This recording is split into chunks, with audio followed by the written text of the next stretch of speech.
গুম খুনের ৩ মামলায় ১৫ সেনা কর্মকর্তা কারাগারে। ভার্চুয়াল হাজিরার সুবিধা চেয়ে ট্রাইব্যুনালে আবেদন। ভুক্তভোগীদের সন্তোষ। সেনা প্রধানের প্রশংসা উপদেষ্টার। সেনাবাহিনী তারা এই আদালতের প্রক্রিয়াকে সাহায্য করেছেন। দেশপ্রেমিক সেনাবাহিনীর ব্যাপারে যে সমস্ত অপপ্রচার যারা করেন তাদেরকে আমরা বলবো অপপ্রচার করবেন না। আইনের প্রতি শ্রদ্ধাশীল হয়ে তারা নিজেরাই আত্মসমর্পণ করেছে। মানুষের অধিকার লঙ্ঘন করে কেউ পার পেতে পারে না। সেনাবাহিনীকে গালি দিবেন না, সমস্ত অপরাধীকে গালি দেন। শুধুমাত্র আওয়ামী লীগ এবং শেখ হাসিনার জন্য আজকে সেনাবাহিনীর কিছু কর্তৃপক্ষ সদস্য বিপদগামী হয়েছে। সেনা সদস্যদেরকে দিয়ে ভাড়াটে খুনির কাজ যেন আর করানো না হয়। সেনাবাহিনী প্রধান ওনারা যেভাবে সহযোগিতা করেছেন এটা অত্যন্ত প্রশংসার দাবিদার।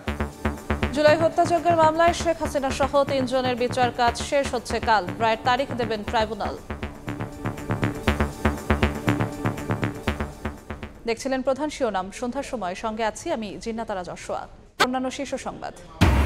বাস্তবায়নের নিশ্চয়তা পেলে জুলাই সনদে সই করবে এনসিপি। নিরপেক্ষতা নিয়ে প্রশ্ন তুলে ইসি পুনর্গঠনের দাবি নাহিদের। এবার প্রধান উপদেষ্টার সঙ্গে বৈঠকে জামাত।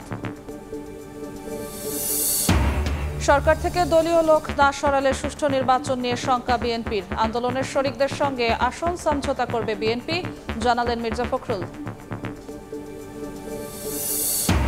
নির্বাচন নিয়ে কোনো বেআইনি নির্দেশ দেবে না ইসি। চাপে নতি স্বীকার না করে প্রশাসনকে হিম্মতের সঙ্গে কাজ করার নির্দেশ। পক্ষপাতিত্ব করলে ব্যবস্থার হুঁশিয়ারি। সংঘবদ্ধ ধর্ষণের শিকার জুলাই শহীদ কন্যার আত্মহনন। পটুয়াখালীতে অপ্রাপ্তবয়স্ক ৩ আসামির সাজা। 2 জনের 13 বছর ও 1 জনের 10 বছরের কারাদণ্ড।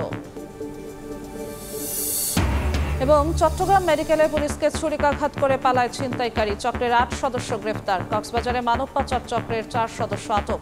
35 জিম্মি উদ্ধার।